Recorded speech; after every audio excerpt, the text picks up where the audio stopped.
And when the units forming this solar system are achieve balance within themselves, they each become a sun and generate again.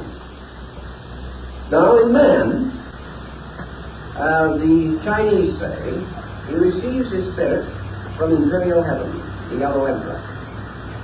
He receives his body from the Great Mother. He brings these two, spirit and matter, into equilibrium and produces a sun, S-U-N. And this sun is the soul. And the soul is therefore composed of gold. Not physical gold, but the same kind of gold that is always created by equilibrium. The moment equilibrium is created in the alchemical mysticism, the gold within a thing is caused to be released. Because wherever there is gold, there is a potential equilibrium. And as I think I told you on another occasion, research at Dornach in Switzerland has shown that gold, colloidal gold, is a sovereign remedy for ailments of the heart. Heart, sun, gold, soul. They are all part of one sequence of values. Now, according to the Chinese, there is gold in everything, just as the Europeans have. Now, what is the gold in everything? What is the seed of gold that must always be present in every single thing that exists? The answer is that everything has within it the potential of equilibrium.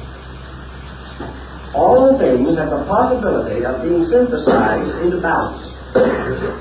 Now, if you remember in the Sefer HaZohar, the Kabbalistic book of the Splendors, it says, unbalanced forces perish in the void.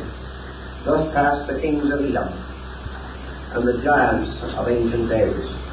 Your titans, your chaotic giants, fighting for control of the universe, represented your two great powers, the mother, father dragons in China, that struggled together and produced between them the golden ball, which is the symbol of imperial China and also the symbol of the age of the world.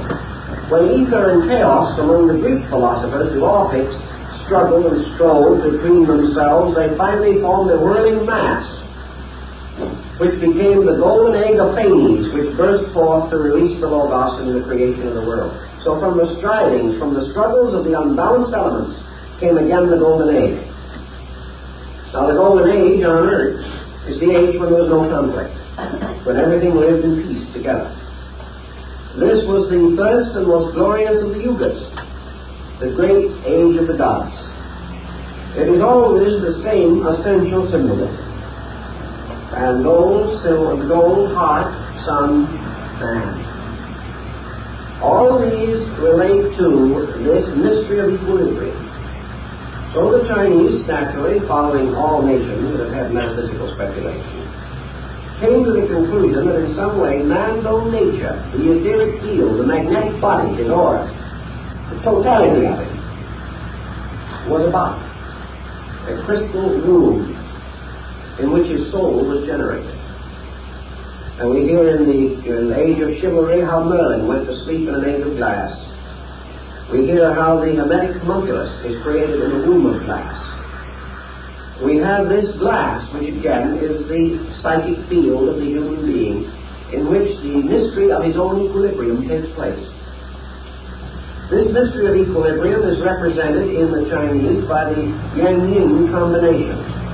The circle with the twisted form in it, which forms half black and half white content of the circle, but the two parts do not divide the circle evenly, but have that effect which we now recognize in connection with one of our large radio companies, which uses this yin-yang symbol.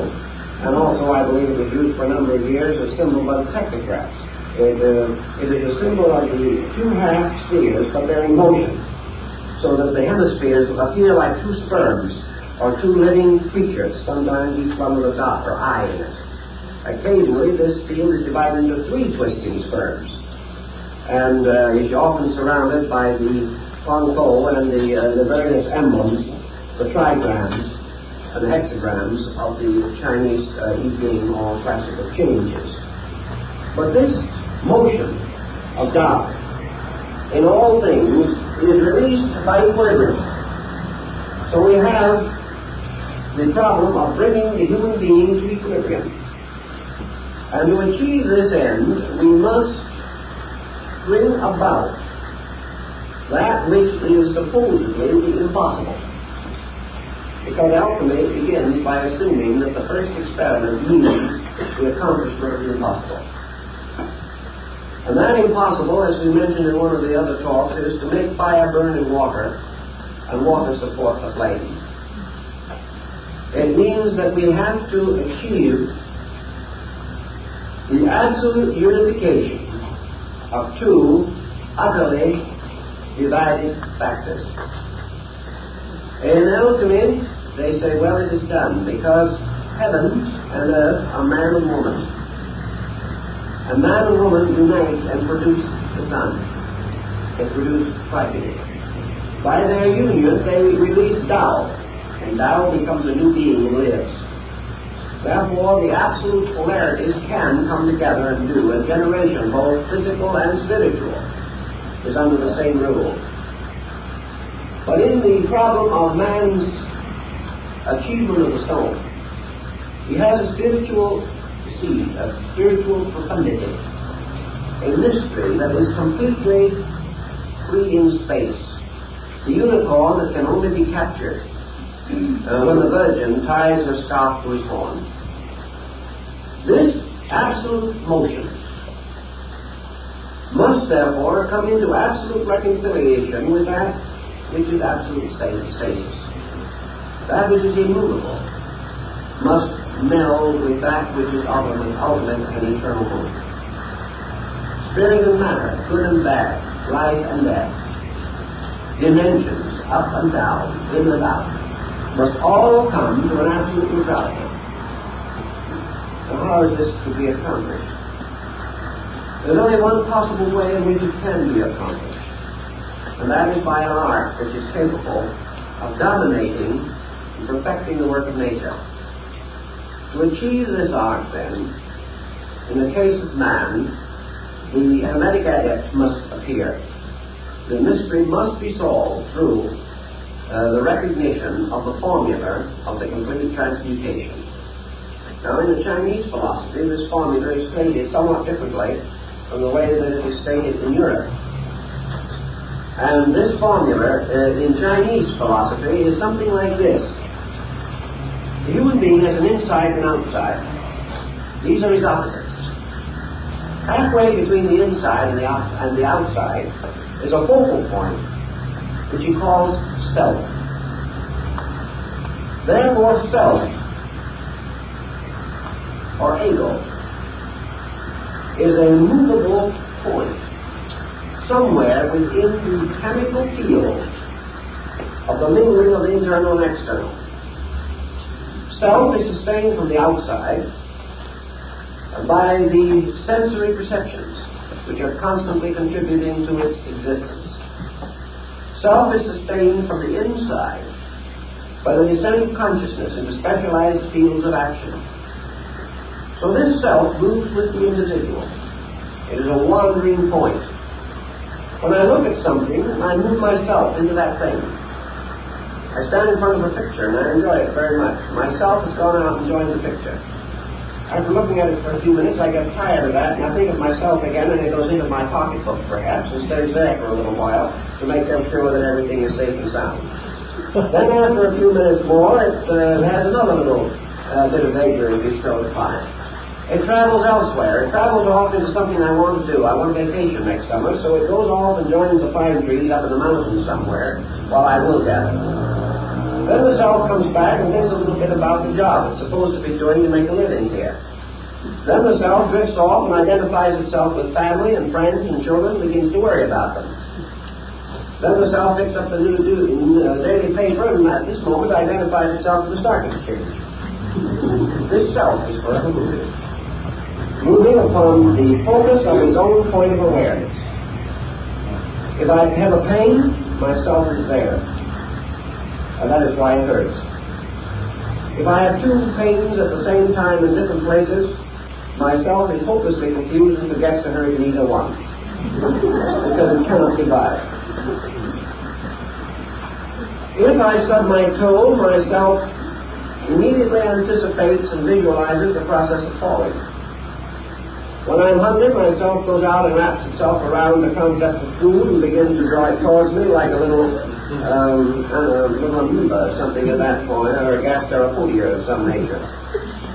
But myself is forever in motion. Today myself has a new idea, and I think Emerson is the greatest philosopher who ever lived. Next day I find out that Emerson had a bad disposition, so I move over and my philosophy centers on Immanuel Kant for a little while until I find out he took 10 years to propose to a young lady, and that doesn't sound like very good philosophy. So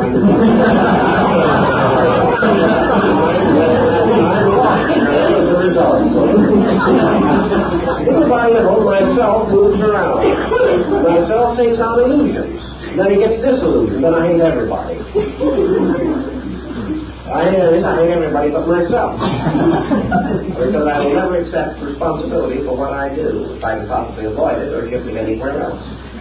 So this self, in Chinese philosophy, can best be diagrammed by something that would look like the track of an earthworm wandering through several feet of terrain. It goes in all directions. Now in the West, we think of the self as a center,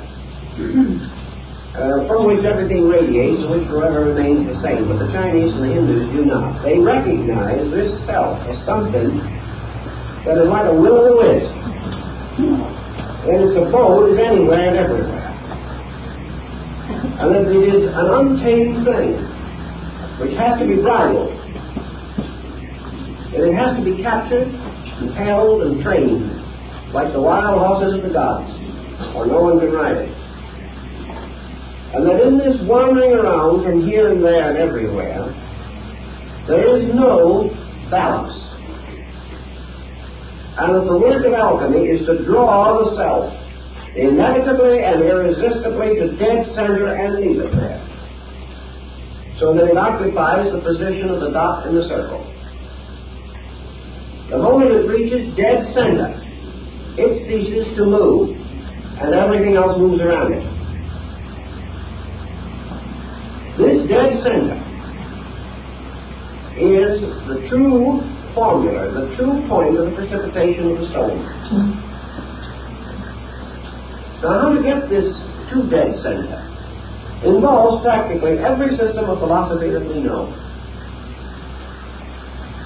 We recognize at least 7 great systems of philosophy and religion, religious philosophy for the most part, descending from ancient times. Each of them corresponds to the talisman or figure of one of the 7 planets. For the 7 religions and philosophies radiate the truth just as the 7 planets reflect the light of the sun. Therefore, the religions of the world are a series of formulas, of metals, which are involved in this transmutation.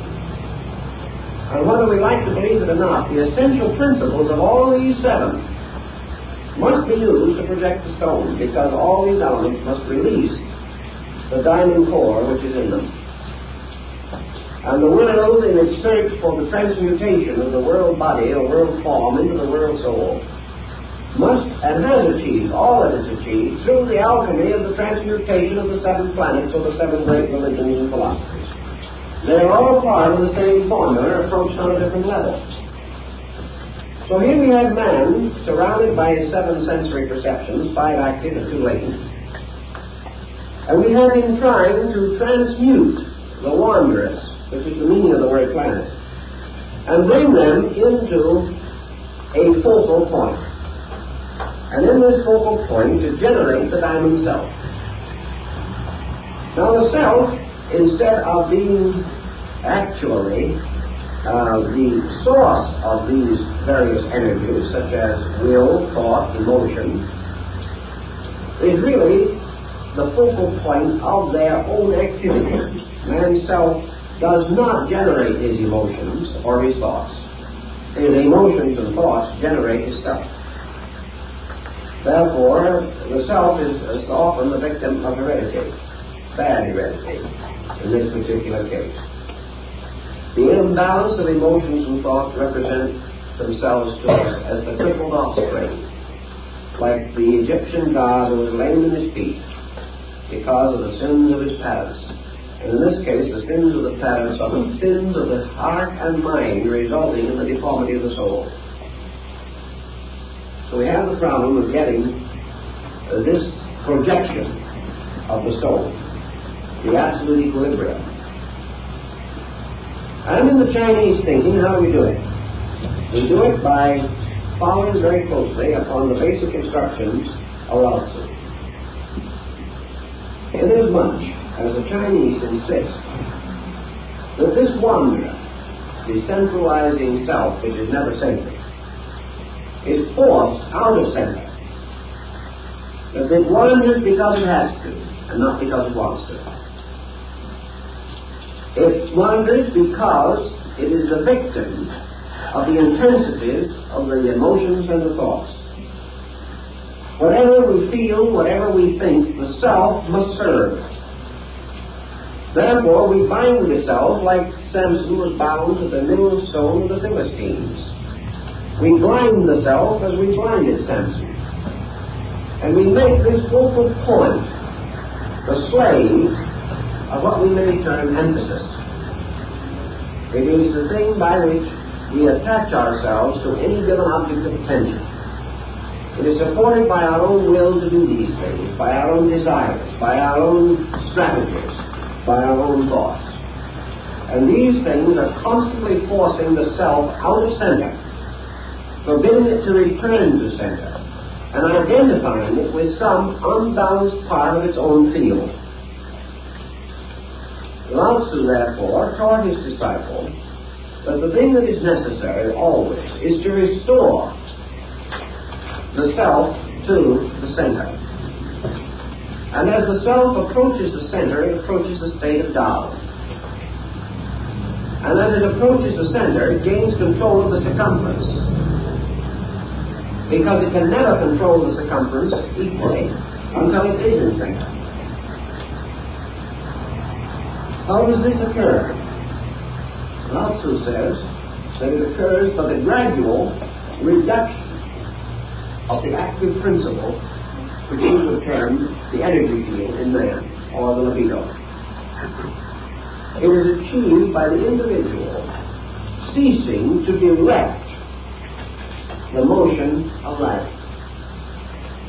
The moment the individual ceases to force life into some way, or some direction, or some activity, life immediately returns to equilibrium. Therefore, illumination is not something that the individual must desperately attempt to attain.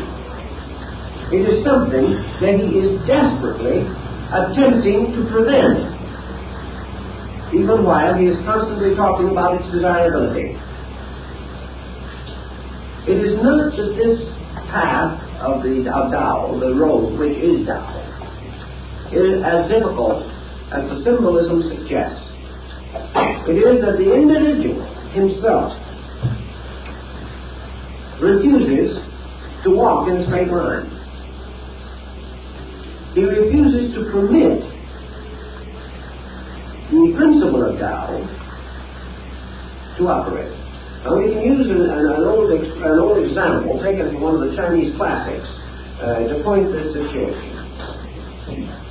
It seems that there was an old master who had 5 disciples. Of course, the 5 disciples were the 5 colors, the 5 elements, the 5 provinces of China, the 5 everythings that we have in this mystical situation that we are dealing with. 5 elements. Chinese have 5 elements. We have 4, but the alchemists have a 5th, azot. And we have a hypothetical 5th, which we call ether, and about which we are not very certain for the most part. But this old gentleman had 5 disciples, and he told them, he said, I want you to travel all around the world and return and tell me what you have seen. So in his day, that was quite a task. So it was many, many years before they all got back. But they did, because they were all good Taoist disciples, and a great protecting power went with them. So after many years they returned, and each one of them told the master where he had been and what he had seen. What said the master? I told you to go everywhere. You have all been somewhere, but not one of you has been everywhere.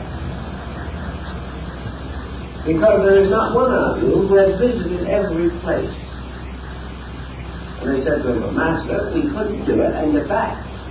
The older man says, no, my son, you couldn't do it if you started out. The only way you could do it is to stay here. And while you have all been somewhere, I have sat here and been everywhere.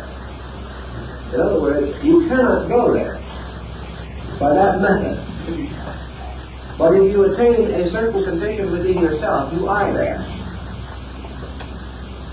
Which may also explain why so many of these old mystics felt that their great service to mankind consisted of sitting quietly under a tree. Taoism would teach that they could do more for humanity under a tree if they knew what they were doing. And they could by running up and down the world, preaching, teaching, hoping, and fearing for 150 years. Because their contribution would be on a level of qualitative penetration, while everyone else would be running around on a quantitative level. So in the problem of Taoism, the return of the consciousness to the point of equilibrium is attained not by the victory over self through great stress and strain, through wrestling with an angel or something of that nature. It is simply by the gradual release of the individual from pressure, from the pressure of action. Now we come to the conclusion from this that the Taoist advocates a philosophy of non-action. He does. Not because non-action is negative, but because non-action is all action. There is no possible way of achieving absolute motion without passing through the state of absolute transition or transcension of motion. Alchemy says you can never unite the elements in their outward forms. You have got to reduce them to essence before they can be caused to mingle. Therefore, you can never, by any process that we know, take the various elements of the personality and force them into the union to produce the stone. Before they can be created into the stone, they must all die. Paul says, unless the seed dies, it shall not live again.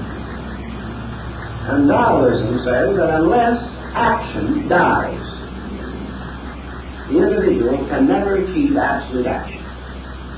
Can never achieve absolute motion, or the complete motion of Taoism. To achieve this, therefore, he must transcend motion. And in so doing, he attains absolute motion. There is an analogy which he gives of the axis of the wheel and the rim. And that actually, the axis is the only point in the entire wheel that has achieved absolute motion, although the rim is moving there more rapidly. The axis is the only part that is in absolute equilibrium. So Taoism is absolute equilibrium. And in the attainment of it, by the reduction of spirit and matter to their basic elements, to their basic principles, by the complete separation of them from action and inaction as we know it, they precipitate the motion of Tao, which is absolute action. And this is the absolute stone. This is absolute life and absolute immortality and the universal medicine and the absolute source of wealth. Because all these things depend entirely upon the individual achieving absolute balance within his own consciousness. When he achieves that balance, he then generates, he then achieves the creation of the crystal monstrous. Because out of that balance, the union of spirit and matter within himself will form his own psychic system, his own psychic nature. And he becomes a living soul with a spiritual core and a new transcendent nature or transcendent being, as the Chinese call it, within himself. This being is like the Taoist genii. It goes everywhere. It rides on the unicorn. It rides on the dragon. It is absolutely free from fetter and bond. It achieves everything by becoming completely free of everything. It is the only free spirit in space. And it is the only thing that cannot die. Because death is always unbalanced and conflict. And if these two cease, there can be no death. So the diamond soul of Northern Buddhism, which supports the world, Vajrasattva, is the same thing, the same principle again. Buddhism has the same essential symbolism in the tremendous dynamic inaction of its religious art. The majority of your Buddhist figures sit serenely upon the blossoms of a lotus, half their eyes half closed, in complete posture of repose. Symbol of transcendent action. Symbol of the experience of Buddhahood. And representing to the Chinese consciousness the experience of Tao. Now once Tao has been established within the individual, and his inaction becomes dynamic from within, every motion, every action, every manifestation of himself has to be with absolute rhythm. From that time on, anything that he touches becomes priceless because of the perfect energy of his own consciousness. Anything he does perfectly. A good example of that is your technique in your Zen in Japan of painting and art. When the Buddhists or other religious artists decides to paint a religious painting, he doesn't get a model, he doesn't start making sketches, he doesn't go through any of the procedure of the Western artist who may do almost anything from chewing his pencils up and down. The first thing that he does before he paints a religious subject is to realize the free subject must be released. It must express itself from within himself. Therefore, he begins by meditation. He stretches his silk where he is going to use it. He sits down quietly in front of it and enters into an inner experience of life. As he gradually releases from his own consciousness, his own understanding of the thing he wants to paint, moving it from within his own internal completely, he gradually visualizes onto this piece of silk the complete picture that he intends to paint. He does so without any effort, without any strenuosity, without any question as to whether it is going to be right or wrong. He simply permits it to visually unfold, projecting his own internal contemplation and his own visual power as though it was a magic lantern, casting a reflection of a picture right onto this piece of silk. And in some instances, it has been known that the artist would sit and look at the piece of silk and meditate upon it for 2 or 3 years without taking so much as a piece of crayon or an ink slab in his hand at all. Then, having completed from within himself the full projection of his artistry, he suddenly takes his little brush, takes his little ink slabs, and in 10 minutes the painting is finished. As one artist said, it took him 10 years and 10 minutes to make a painting. Everyone thought he worked on it for a long time. He worked for the 10 minutes, and he grew for the 10 years. And the combination was a great work of art. This is the motion from within. This is the idea that the Chinese tries to express in Tao. That it is the Tao, or universal rhythm, coming out and finally possessing the individual that makes it possible for him with an infallible stroke of his brush, which never needs to be corrected. In Chinese art, you never change a line and you never correct one.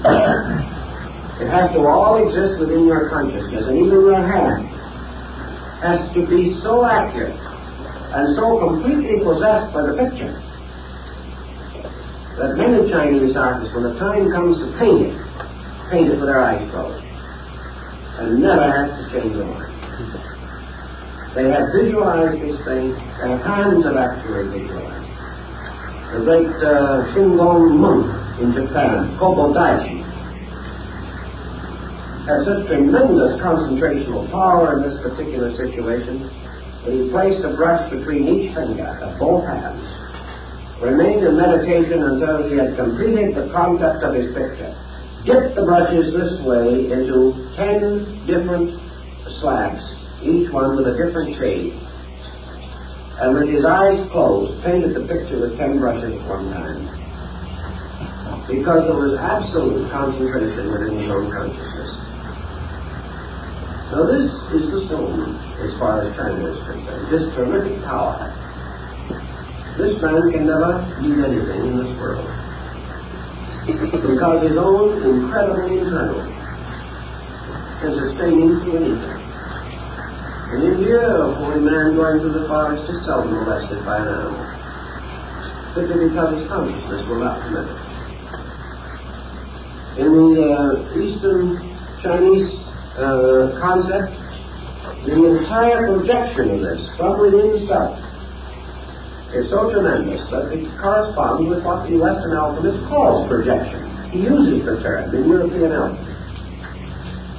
That he is able to release the stone, release the dynamic, release the universal medicine through himself.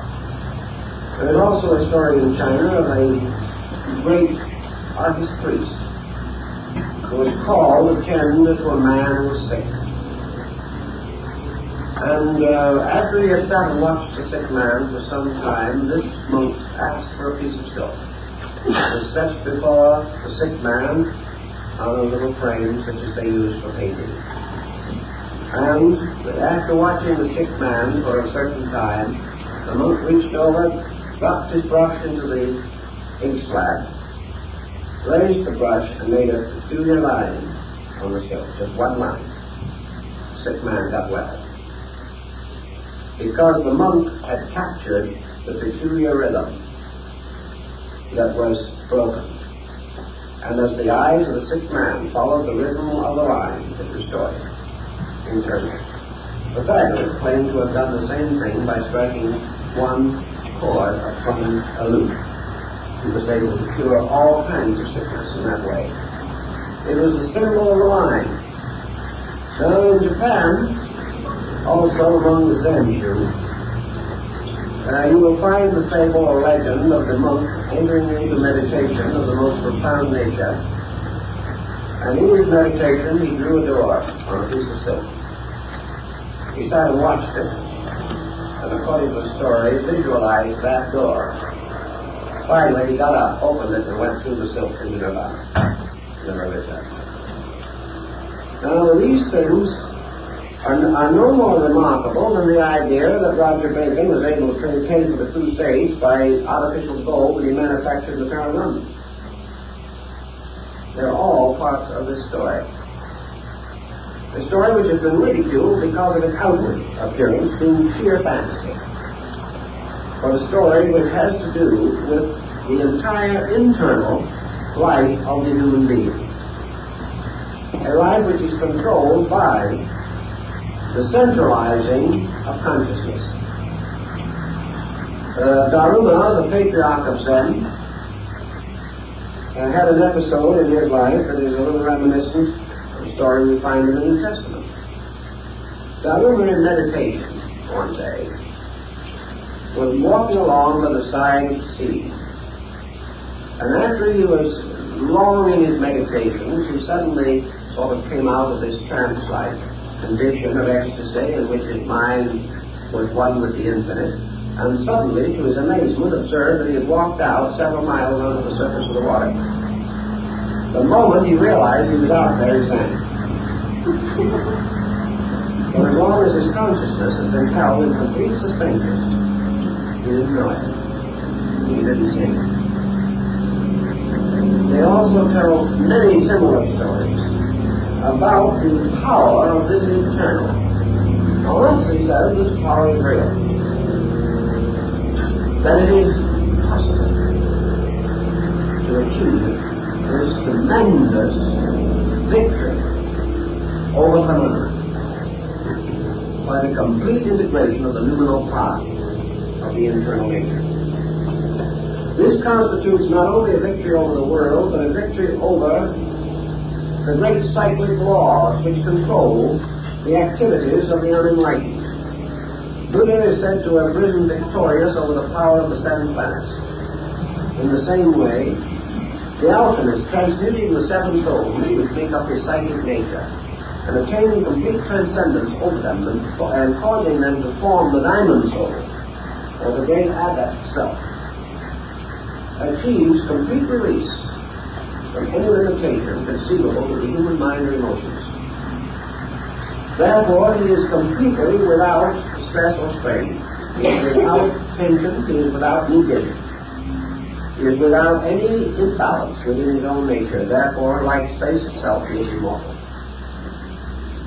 This was the Chinese concept of the transmutation, and I believe that the European concept, under the symbolism, was practically identical.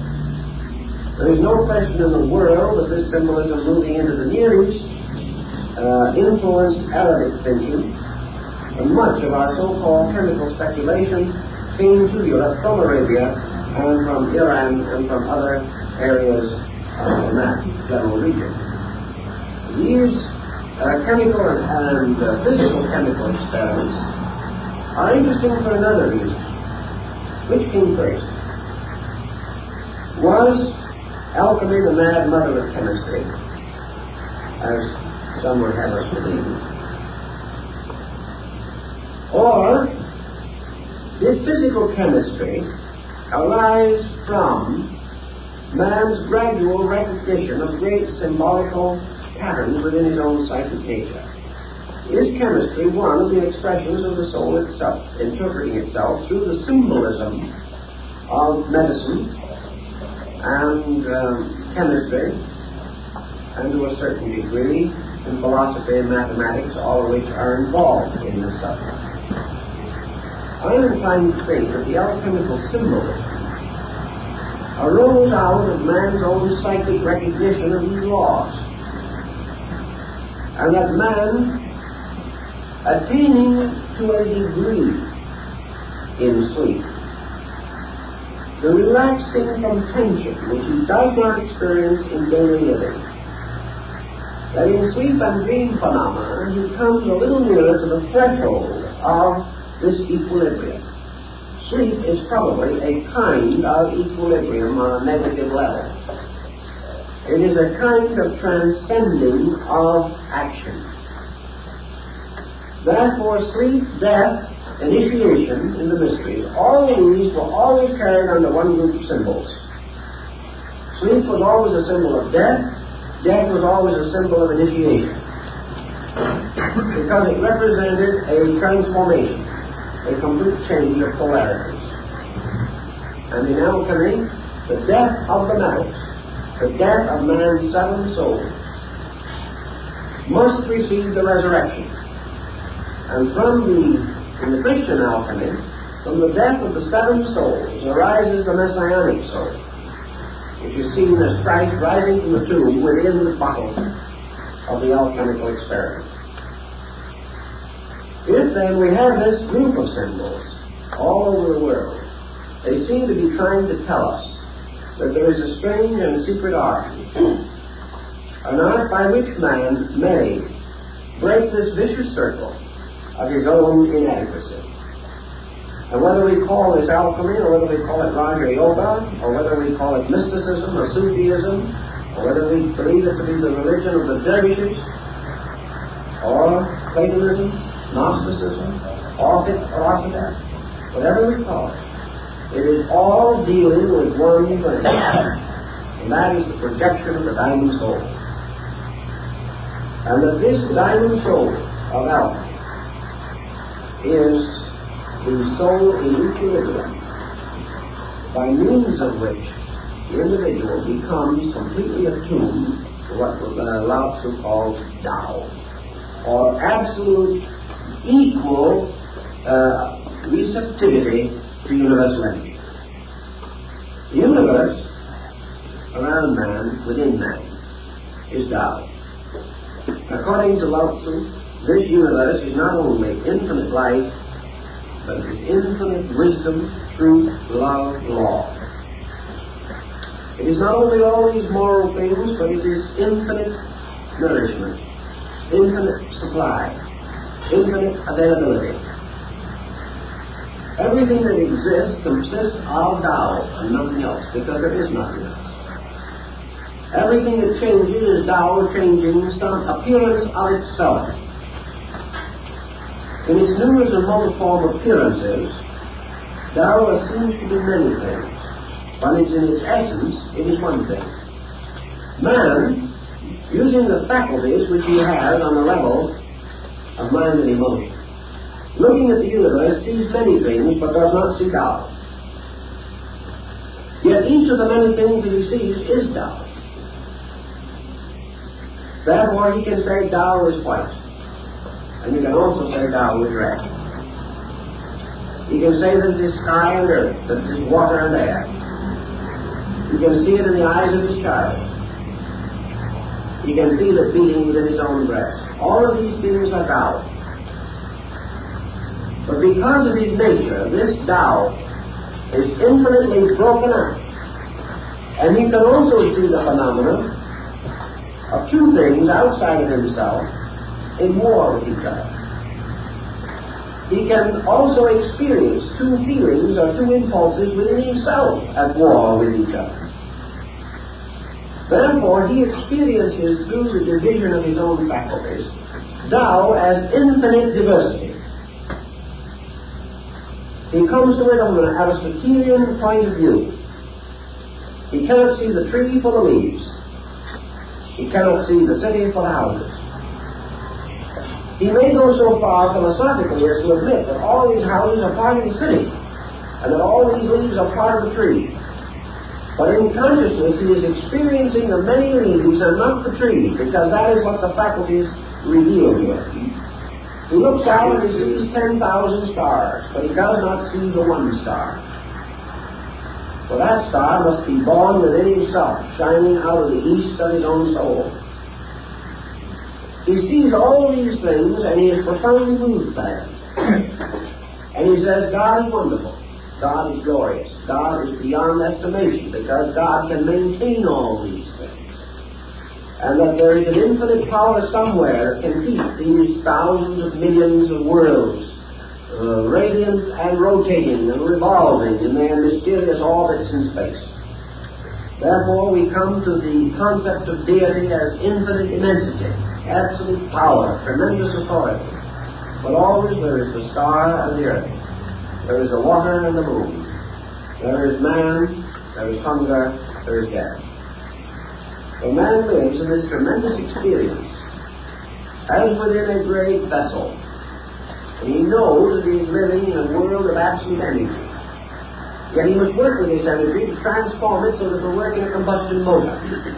He must work with it another way in order that it shall work within his own body to maintain him. He is living in a world in which energy is available, but must be constantly conditioned and changed. He finds it also possible to die of starvation in this world of absolute food. He finds it possible to die of ignorance in a universe of absolute wisdom. He finds it possible to die of loneliness when he is constantly in the midst of everything that lives. These are because he has not experienced that. Because he has experienced only the manyness. He has never experienced the tremendous dynamic of the diamond self, or the soul. So gradually, through the experience of manyness, he begins to recognize the necessity of reuniting broken parts. And he creates formula. And formula is nothing but a method of achieving an end, a scientific method for accomplishing a given purpose. So we have in his great esoteric systems like Buddhism, and in the teachings of Yoga, Vedanta, and Taoism, and many others, he has the disciplines, the formulas for the shifting of this sense from manyness to oneness, from the experience of God as all to the experience of God as one, a one which contains the all. or the experience from the experience of God as infinite action to God as inaction, which is supreme action. Now, our concept of action and inaction is that when action happens, we're doing things. When inaction sets in, we're not doing anything. The Chinese say that's no, that is it. That's because we are looking at it from our level. The truth of the matter is what we call action is the supreme inaction in space, and what we call inaction is complete action. Therefore, that the motion is not from action to inaction as positive to negative, but from action to inaction as from negative to positive. The Tao and Tao alone is positive action. Why is it positive action? Because it is the only action upon which all things depend and which in itself depends upon nothing. Everything that lives because of Tao. And yet try and find Tao. Try to find this complete suspension of action. Try to find Tao as the teacher. It will never speak. Try to find it as the friend. You can never embrace it. Try to find it as nutrition. You can never put it on a plate and eat it. Tao is infinite. Therefore, the experience of Tao is the experience of infinite. And the individual moving towards supreme action, finding that absolute action is absolute experience of infinite. And all else, comparatively, is inaction. Thus, internal action is supreme, and external action is comparatively unimportant. The only reason we have to run up and down is because we do not know where we are going, and would not know if we got there. Thus, when the Taoist seeks this internalization, he is bringing together all of the disunity of his own psychic chemistry. He is reintegrating the seven souls to form the great soul. And he is then transmuting all activity, first into suspension of action, and finally to release through it Tao action. He calcines or burns up or exhausts all of his own personal actions. And out of the ashes of this, by palingenesis, he causes the flower of gold to grow. Or as in China, the little peach tree of gold, upon which are the blossoms and fruit of immortality. Out of the complete calcination